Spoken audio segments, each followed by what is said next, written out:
Good afternoon, good morning, good evening. Welcome to Creative Studio Live for yet another week. And in this week's video, we'll be talking about home studio recording hacks. So the tips, the tricks that are going to make your home studio recording all that much better. Hello to the folks who are here in the live stream. If you have any questions or your own hacks that you want to share for Mike and I to talk about, oh, I've spoiled it. Yes, drop them in the comments down below.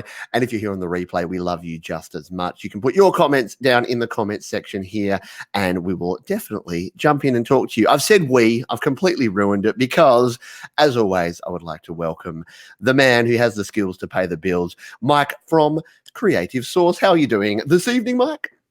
I'm good, Pete. You're obviously a bit uneasy tonight. Why do you say that? The stuff ups are coming quick and plentifully. They are. Well, I need some hacks. I need some life hacks. You need to do this more often. You need to make 2 videos a day, I think, to get more practice. Yeah. 2 videos a day would be harsh. Okay, challenge accepted. 2 videos out tomorrow. Mike, what has been happening in the world of Creative Source? Hopefully you are stringing your words together and releasing videos that make sense. How's your week been? It's been great. I released a video this week on something called comping. Ooh, and those who don't know, so comping is all about someone's left a comment about it already. So comping is all about sort of taking several takes and selecting the best parts of those takes. And I'm particularly focused in on sort of vocal comping this week. So yeah. That was a nice video to make because it's something I do quite often. So I thought I'd share that with you. Yes. When you stuff up as much as I do, as Vachi's pointed out here from Recording Studio 9, we need to comp Mike's vocals. Well, you probably need to comp my vocals from my intro. So I'm going to do that intro again. Welcome to Creative Studio Live today. We'll fix it in post. This isn't live, is it? No. Okay, maybe it is. So what are we talking about today? We are talking about hacks and tips and tricks. So if it's your first time here, what we would like you to do is firstly go down to the description and just subscribe to Mike's channel, Creative Source. Subscribe to my channel if you're not already. Do all those great YouTube things. If you do get some value out of this, or you just have a laugh at us making fools of ourselves, then hit the like button. That tells us that we need to keep doing the sort of foolish things that we do. So the format we have no guest, so you're stuck with Mike and myself for the next 30 minutes. Sorry about that. The format is we're going to take it in turns of giving you one of our hacks, one of our tips, one of our tricks. And yes, if any of the folks here in the live chat have their suggestions, cool tips that they use, let us know as well. Now, I usually let you start, Mike, but I'm not going to. I'm going to start tonight. Okay, go for it. That kind of guy. I'm going to jump straight in. Jump straight in because I've got a prop here and it's on my desk. And if I don't lift it up soon, I'm going to lose all the energy to lift it up. And that is this. So what is a dumbbell? Can I guess? There's 2 dumbbells. There's 2 dumbbells in this picture. You want to guess what I use my dumbbell for in the home studio? This could be I'm going to guess for that perfect crashing sound at the end of the song. You're going to take that lovely Les Paul copy, which is behind you on the sofa. And you're going to drop it on top of it from about 6 feet. Could you try that just to see if that makes a nice crashing sound? Shall I go over and give that a crack right now? Yeah. Yes, No, that wouldn't be good. That wouldn't be good live video. Yes. So no, I don't use this for hitting anyone or anything in the studio. But as you know, if anyone who's used a mic stand before, and thankfully Mike put me onto this mic arm, which I use for my mic. Now that's a lot of mics in one sentence. But if you use mic stands, the professionals use sandbags. And if you've ever priced those professional sandbags for weighing down your mic stands, they're about $50 a piece. If you're a cheap ass like me, you go to Kmart, you pick yourself up a $10 dumbbell and you stick that on your mic stand. And that is my number one hack. That is the way to get it. We would call that a bogan renovation around here. You're the man for this. Have you figured out how to plug that into the lightning port of your iPhone? No, but it's very good for smashing old obsolete iPhones that you can now no longer use. Because Apple keep updating all their operating systems, and yes, no, it's but yeah, that's my first tip, is to get yourself a dumbbell, because having some weights and being able to weigh things down, there's nothing worse than being in the home studio and having, because let's be honest, if you're like me, you've probably bought the cheap $20 eBay mic stands that have no weighted base and fall over in like 4 seconds, and you've got a big, large diaphragm condenser. You don't want that sucker toppling over. You weigh it down with a dumbbell. There you go. That's my first hack. I've learned the hard way a couple of times with cheap microphone stands, and that I do, and I'll call it an investment to get decent microphone stands these days, because it's well worth it, and you can occasionally pick them up secondhand. Is my tip on something like Gumtree or Craigslist. Exactly. And that's way better than buying cheap ass new ones. Anyway, and having to have weights all over your floor. Yes, that's not an official tip, by the way, from me there. I like it. Well, that was interesting. I just want to say hi to some people who are saying hi. Now, I'm always a little bit scared to pronounce this person's name, even though he or she is here every week, and that's Amarcia. Did I get that right? I honestly don't know. I've this is one of the great supporters of my channel, and I say Amarcia, or I call him Aramacia about every second time. So, and it could be Kia or Shaya or Taya. One day you're going to have to like record a video where you just say my username is, and then tell us. But yes, welcome, and I hope you're doing. Looking at it now, it's Amarcia. Okay. Amarcia, exactly. And Mike made a hugely helpful video on compression recently. He sure did, and it's the let's give Mike appreciation show today. So, other people have nice things to say about Mike. Good videos about compression. There's lots of good videos about compression, but mine is one of them. Modest all in the end, was it? Okay. So my first tip is not really it's not a very secret tip, this, but if you're new to recording, you may not know it, and that is to use something. This is for the guitarists out there, called Nashville tuning. Now, Nashville tuning can do wonders with a recording. Basically, what it is, you will need a spare guitar for this, and in actual fact, I've kept a fairly cheap guitar around for this purpose, and I'm talking about acoustic guitars here. And what you do is you tune it very differently to normal, in the sense that your top strings, and of course, proper guitarists know that the top strings are the highest strings, not the ones at the top, the highest in pitch. So the E and the B, they stay the same. But the other 4 strings are still an E, an A, D, and a G, but they're tuned an octave higher. Okay? So you do have to change them to different gauge strings. I actually normally grab some electric guitar strings for this purpose, because the sound quality is not so important as the pitch. And what you would do is you record your normal guitar part on your regular guitar, and then with the guitar in Nashville tuning, which is sort of an octave higher, apart from those 2 strings, I normally record a left and a right of those, and it gives a somewhat similar sound to a 12-string guitar, but kind of like if you took a 12-string guitar and then you spread it really wide.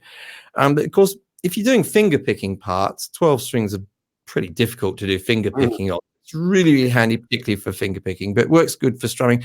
So if you've never tried that, folks watching live or watching the replay, I highly recommend it. I promise you, you will be addicted to the results, and you'll do it in every recording until you get sick of it and think, I mustn't do the same thing every recording. But yeah, particularly if you do happen to have a spare guitar kicking around, then go and grab some light gauge strings, chuck them on there. Definitely give it a go. Gets used a lot. Not sure why it's called Nashville tuning. Probably someone more knowledgeable than me will know. But yeah, works a treat. I really like that, and I'm working on a song at the moment that could use exactly that, because I've got an acoustic guitar part I need to fill out. So I do have it. I mean, I have to finish this song in September, and I have like 5 days, so it probably won't happen. But yeah, if I get really motivated on the weekend, and I'm like, I really need that sound, yeah, my old acoustic will be coming out. And it sounds like how about this? If you wanted to do it in a hurry, and you can't restring a guitar, and I haven't tried this, but you might want to try this. Maybe if you just use like a pitch changer or something like that on those two extra guitars, pop it up an octave, because remember, they're not fully in the mix, they're sort of back, sitting behind. you just blend them in a little bit with your main guitar. Give that a try, Pete. I challenge you. You could make a whole video. Yeah. I totally could, and I totally will. I make a video a day, so don't worry. These are going in the notes. I'll rewatch this tomorrow, and I'll be like, it'll be really interesting. Pete's 2 next videos are Nashville tuning, what you don't know about it, and pitch shifting your guitar. He's just asked, what if you're not a guitar player? And that's an interesting thing. I mean, there's something valid about that, because you could do it with other instrument parts in the way we just described, is by, you know, just make them an octave higher, but not fully in, right? Probably normally when I'm pushing the fader up on this, it's up maybe 20% at the most to get that sound. It's not a long way up at all. Yeah, I like that, and I've definitely done that with keys before, with organ sounds, like putting them even an octave down. If your bass is lacking a little bit, you do an octave down, and you just mirror a part that you've got on a key or a synth or something. You can get all sorts of really good effects. I actually really like that one, and I'm going to pretend that that Vachi is actually applauding you for what you said there. I'm not sure if that's the case, but I'm going to call it there. Hello to Samantha Edge. So Samantha is a busker and a YouTube content creator here in Adelaide, so you do need to go and check out her channel. For anyone watching this who hasn't done that, go and see her. She does good live streams and great videos. Dumbbell is great thinking to replace the gazebo sandbag that I'm currently using to balance my stand to save some space. Yeah, the dumbbells are good because they are small on space. Unlike a lot of the sandbags, you need to get a lot of filling to get that going there. And we've had a good one here from the very Australian crowd here tonight. Clark Rubber, one of our great Australian companies here, have 20-kilogram pull filter sandbags for about $20 in Melbourne. And there's a Clark Rubber here in Adelaide down the road from me, so that might be. And I guess if you can't get a sandbag or a dumbbell, a small child, a dog, maybe just something. Yes, I have a dog down here, but he's no good. He wanders away halfway through, so that's never a good option. All righty, I've still got your comment up there. Still getting the hang of this live streaming stuff. It's only been several years, so I'll go into my next one here. So you've talked about this, Mike, and I was actually watching some old Creative Source videos to get inspiration, because I do that every morning. It's part of my motivational ritual. It's meditation, coffee, Creative Source. They're the 3 things I do every morning. And I was watching one about remote controls and using remote control apps with your digital audio workstation. I think this is something that is very underutilized by people, because you don't often know that you can use it. But whether you're on, so Reaper is the desktop DAW I use on my PC, and that Reaper have the ability to use your web browser to control your digital audio workstation, which is cool. If you're on GarageBand or Logic, there's Logic Remote, which is an app that you can download on your phone, and then if you're away from your computer, you can actually punch it and do that. I actually have recently started using a mouse and a keyboard. So I told you I'd sneak a GarageBand or an iOS thing in here now, but iPads now have mouse support. So I've actually found people have said, mouse support, what's touch screen? Why are you using a mouse on your iPad? That's stupid. You know what it's really good for? I'm over there recording a guitar part or a vocal. I got my mouse. I click my record button. I click my restart button. I click it again. My screen can be away from me. The hard thing about recording on a touch screen is you have to be within touching distance. You don't always want to be within touching distance of your DAW. And now you use, I think, Studio One, and there's an app is there on your phone, or there's something that you've used? There is a Studio One app, but I don't use it. I use one called Touch Door. Nice.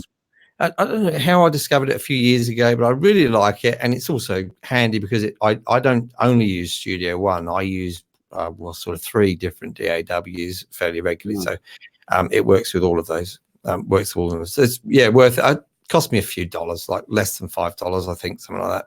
It was pretty cheap. There is another one. When I was an iOS user, there's some on there. I'm afraid I can't tell you offhand, but there are some good ones. For iOS and Corp as well. Normally, you have to install something called, if I can remember off the top of my head, called RTP MIDI. It's a little free little driver, and you install that, and that does the connection part of it. Does it really well, actually, really pretty easily. Yeah. RTP MIDI, I'm pretty sure.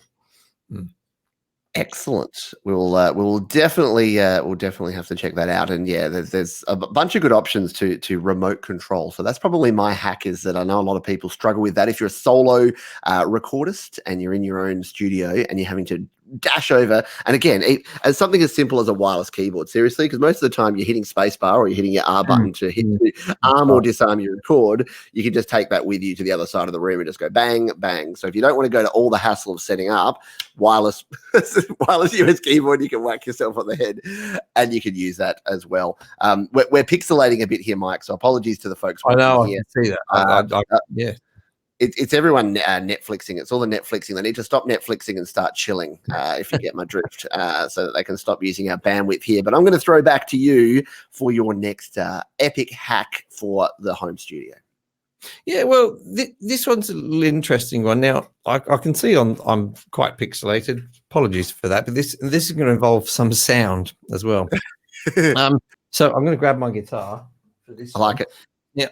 So this one, I'm going to give you a little demonstration, but this one involves using Melodyne for improvisation. Now, I've done this a couple of times, and this is one that is, I don't know if other people have done this, but I didn't get this from anywhere else. This just came to my head one day when it was about 5 or 6 years ago. I was doing a recording with someone, and we wanted to have an improvised saxophone solo. Now, first of all, it wasn't going to be a real saxophone. It was going to be a virtual instrument. So I had a really pretty good virtual instrument at the time for that. But my abilities I can just about play the keyboard. Improvising on it, like a sax solo, I wasn't going to be that good at it. So I thought to myself, and then an idea occurred to me, and I'd started using Melodyne about that time. Now, if you don't know, Melodyne is usually used by most people for pitch correction. So it analyzes a vocal part, and you can get in there and manually move around certain notes. Yeah. So, but one feature it has MIDI export on Melodyne. Okay. So what I did on this particular occasion was I sang the improvised part, because I can kind of improvise a melody singing way better than I can on the keyboard, right? So the idea was something like this: is say we've got a little chord progression going like this. Now, I sang like a trumpet part at the time, so we got like this. I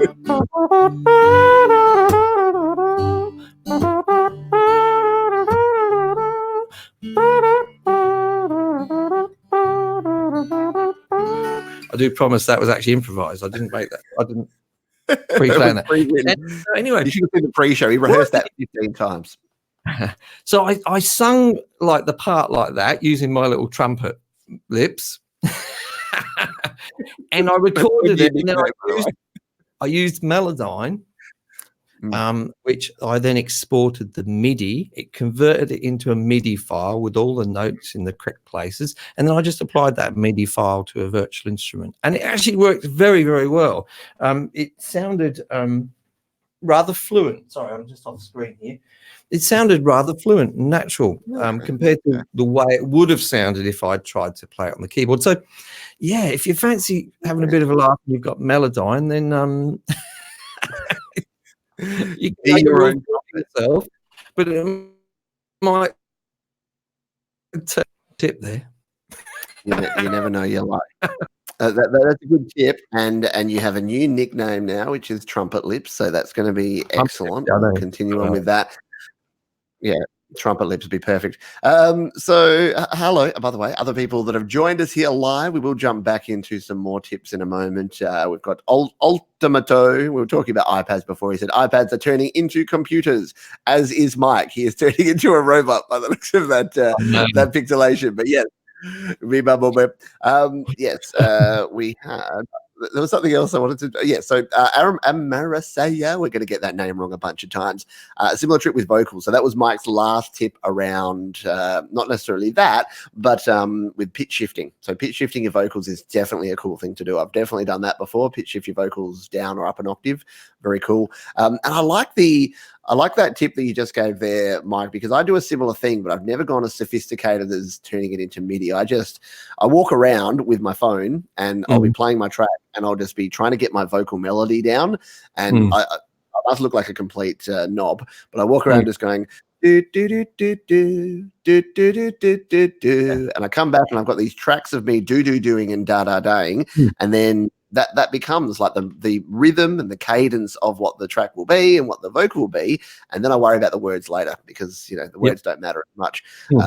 Just listen to any Red Hot Chili Peppers songs. The lyrics just simply don't matter. So REM is another one. REM, yeah. REM, Mike is actually pixelated in real life. It's true. The police insisted that he be pixelated after the incidents back in the 90s. Has had to be ever since. And hello, well, we've got get telephone. There you go. Hello, and thank you for the hacks. You're welcome for the hacks. And in fact, let's get back to the hacks. Where is my next one? For my next tip, I actually have to rotate my camera, and it's I'll have to switch us to this mode. We're bringing out all the props here today. So if I spin around to the side here, as you may know, I'm in a home studio here, and we're talking home studio hacks. And apart from the dumbbell there and my hanging up my clothes there, what is that over there? Well, that is actually an old walk-in robe. Because my studio environment here will probably be in the future, a bedroom. So if you have a walk-in robe, it is actually one of the best makeshift vocal, guitar, any type of booth that you want. If you want a flat, dry recording, a cupboard like that, full of clothes with low ceilings and reflections that are not going to bounce back in your face because they're all coming off of soft, weird shaped surfaces like old coats and old blankets and old things like that. That is one of the best things. You can build yourself like your own, fancy makeshift like vocal booth out of a bunch of stuff. But if you're low on funds and you've got a small space like that, pile it up with as many of those old clothes before you go and donate them to Goodwill. Put them up. Use them, like get yourself in like a little cocoon of soft fluffiness. You'll feel nice. It'll be nice and warm. And then when you're recording, it'll be this nice flat sound. You won't get the horrible reflections like I get in this room here. So that's my hack. It's a cheap, quick one, but it's about, using the space you have not correctly, but effectively, because sometimes you want to remove those reflections. You don't have the money for the booth or for all the reflective panels. So that's the best way I've found to do it. Yes, I think we've discussed this a little bit before, and I've certainly I don't have a closet nearby where I am, but I've had results before doing that. But I think it's more than just that. Experiment with the different spaces you've got. I mean, it's not just about always having a dead sound, and that can be useful. There's some merit in recording a fairly, especially a vocal, and then creating that space with your plugins or your outboard gear. But sometimes you actually do want a live sound, do remember that, so it's not, use different spaces. If you can run some cables to your kitchen and give it a try in there, you never know, you might get an awesome sound. Of course, people have sometimes done things in bathrooms and what have you, but sometimes it's good to have a little bit of life in a room, not to have it completely true. I was glad, I planned for you to say that, because yes, you don't want to remove all the life from all your recordings. And I record, to be honest, I do that sometimes, but very often I'm literally sitting at this desk in this horrible environment with all the reflections, and I just play my guitar. Because once you're recording 10 and 20 and 30 tracks, people get very sort of fiddly about how that exact track sounds. Is it perfectly clean? Is it perfectly perfect? In the home studio, A, it's probably not going to happen, and B, no one's soloing your track. Once your track's out there and they're listening to it on Spotify on their earbuds or on their iPhone speaker, they're not soloing down that one acoustic guitar and going, you know what, there's some early reflections in that are really just not doing it for me. So don't stress.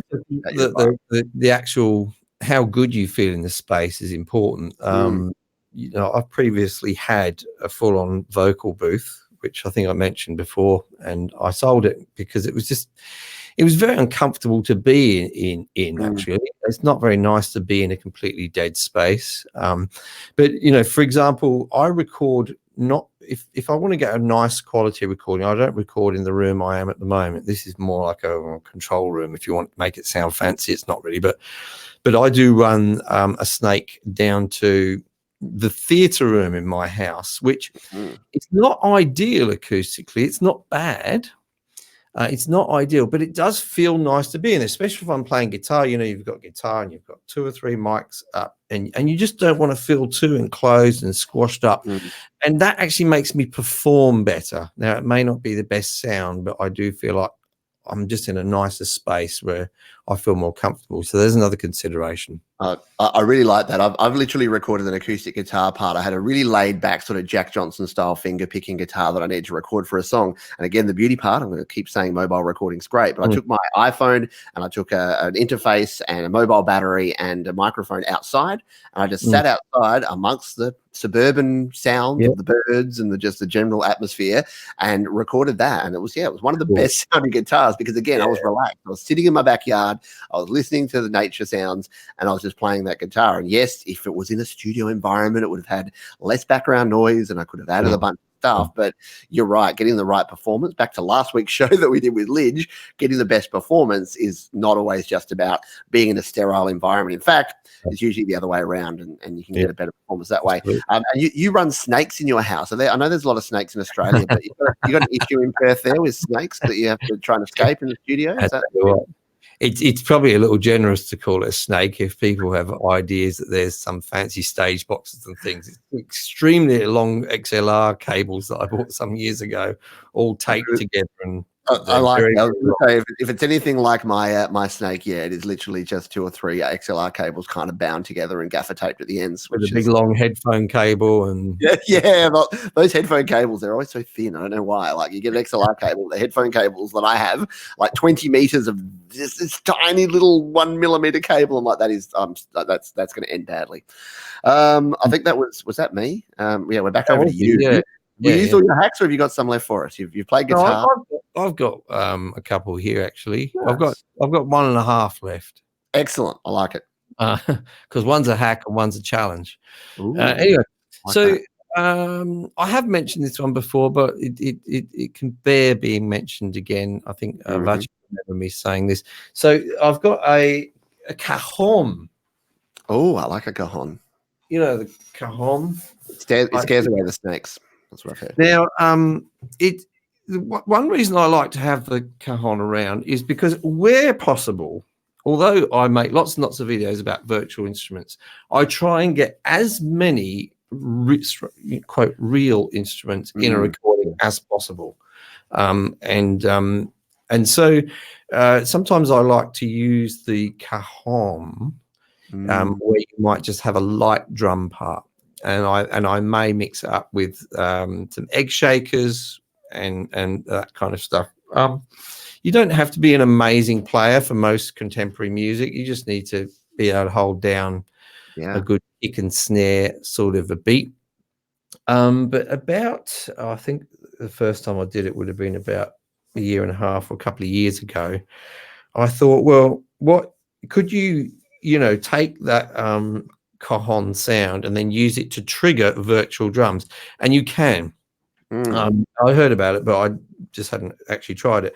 Now, when I record the Cajon, I use 2 microphones, one around the back, capturing the what would be the kick or the bass end, and one kind of at the top at the front, which captures the snare sound, that higher end, and then I sort of separate them using EQ as well. I really sort of get rid of any top end which is happening on the bass part, and then or get rid of any bottom end which is happening on the snare part. So they get very separate in their frequency range.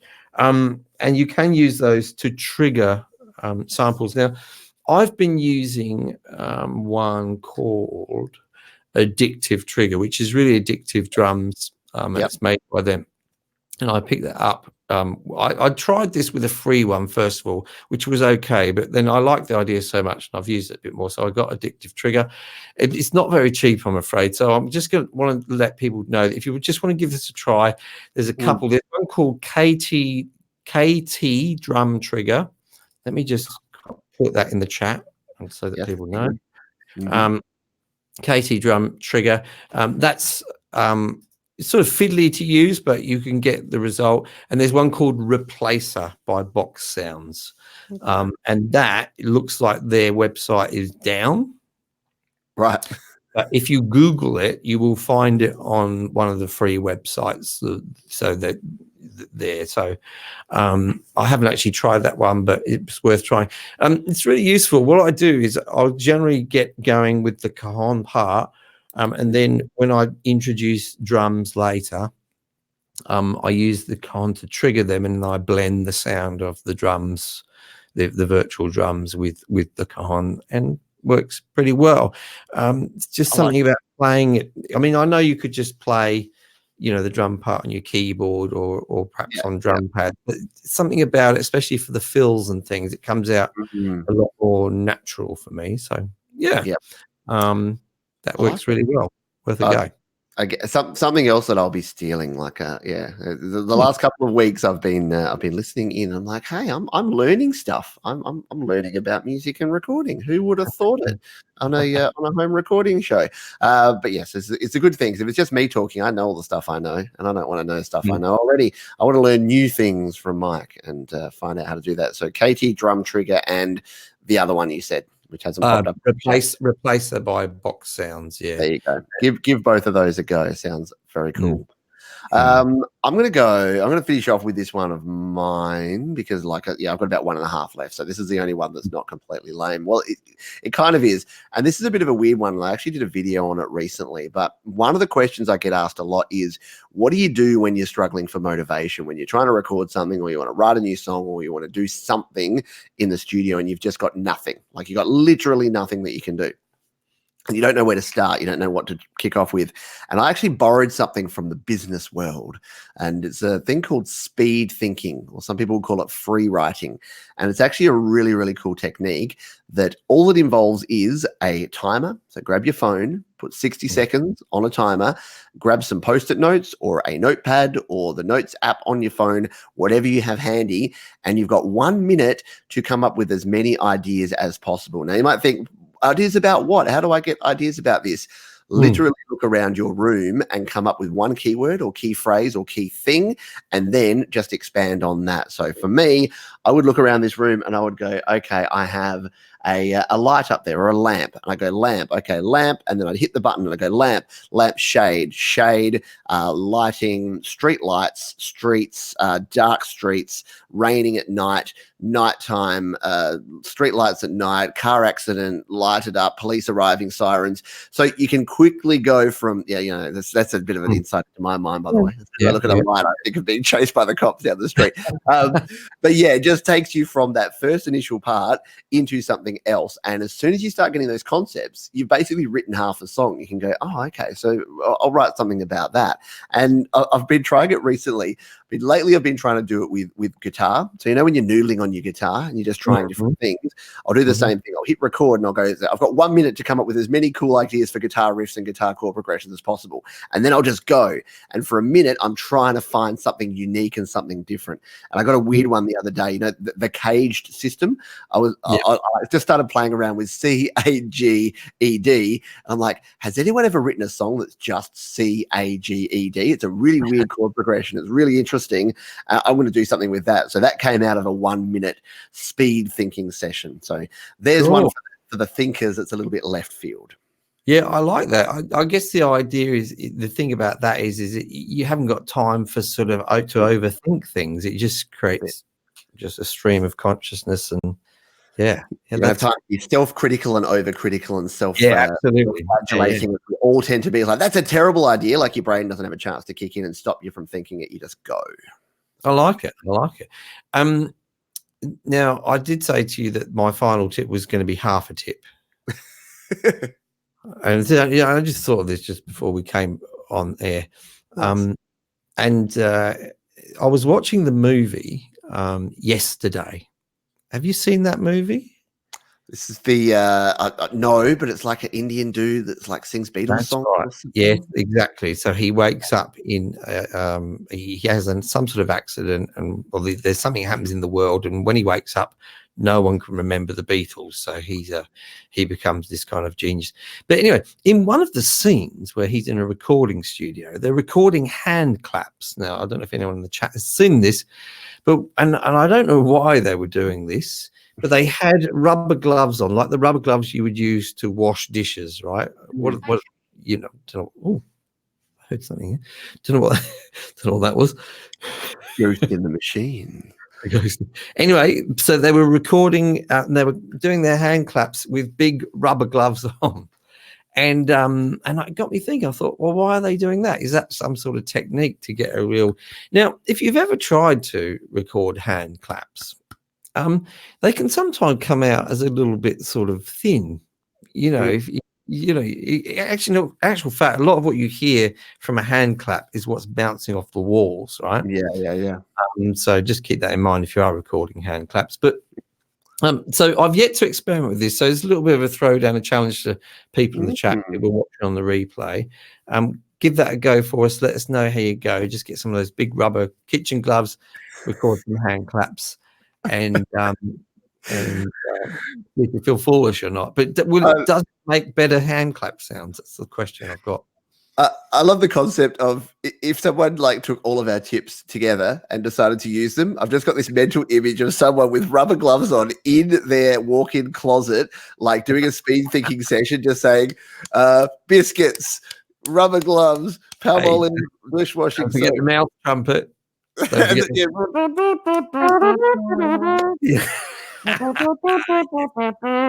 Yes, it could be a very interesting image and slightly disturbing for all concerned. I realized I flipped us over to this view, but then you stopped pixelating, so you turned. I know. I saw that. I left it there. I didn't want to tempt fate and throw us back to the other view. And Amaracia says, and that's the whole song. Yes, exactly. So there's the challenge for someone to create a song, rubber gloves, speed thinking in your closet. You can do the rest. That sounds like a good challenge, and that sounds like as good a place as any to finish off here. What are your parting words here on home studio hacks and tips and tricks here, Mike? Yeah, I suppose, and look, I'm guilty of this just as much as anyone. We can spend our whole life learning how to do things correctly, in the recording process, because it is a reasonably technical process, and there's an endless amount of learning that you can do. But with all of that said, you can still produce really, really mediocre music just because you're following all of the rules and you're just copying what everyone else has done. So, just don't be scared to do something completely goofy and do something a little bit different. It's what most of the best music that changed music in some way was about some people goofing around and trying some different things. I mean, this is the great thing about being in a recording studio. You don't have to play people your mistakes, so if it doesn't work out, then just don't ever play it to anyone. So. I like that. Experimentation is the key 100%. And one of my favorite recording engineers, Sylvia Massey, like she recorded the Tool album. She threw a piano out of a window and recorded that sound, and that went into the album. I do that. I do that all the time. Seriously, like the front of my house just littered broken pianos that I've chucked off the story balcony. So, I know the council are not too happy, but I got some really cool sounds for my next track. So it's all good. Thank you for everyone who's been here live. It's been great to have you here. Deep Gravity, Ultimato, Creative Source. No, that's you. Amaris, Recording Studio 9, Sol Rak, Carlito was here, Teflon, a bunch of other people who have also got hard to pronounce names have been here. We appreciate that. If you're on the replay, you can, of course, leave us your comments. Mike and I are always down there. We don't really have much else to do, so we're basically sitting down there waiting for your comments 24/7. So leave us a comment. If you got some value or you just had a laugh at Mike's lip trumpet, whatever we called it, then hit like, because that'll make Mike feel better. And then Yeah, do make sure you like and subscribe to Pete's channel and share, because it saves us a lot in therapy bills. We are validated by your clicks and taps. But no, in all seriousness, it's hard to be serious when you've ended on a note like that. But in all seriousness, or in some seriousness at least, thank you everyone for being here tonight. On behalf of my co-host Mike from Creative Source, we will see you next time around here on Creative Studio Live. Mouth trumpet to take us out, please.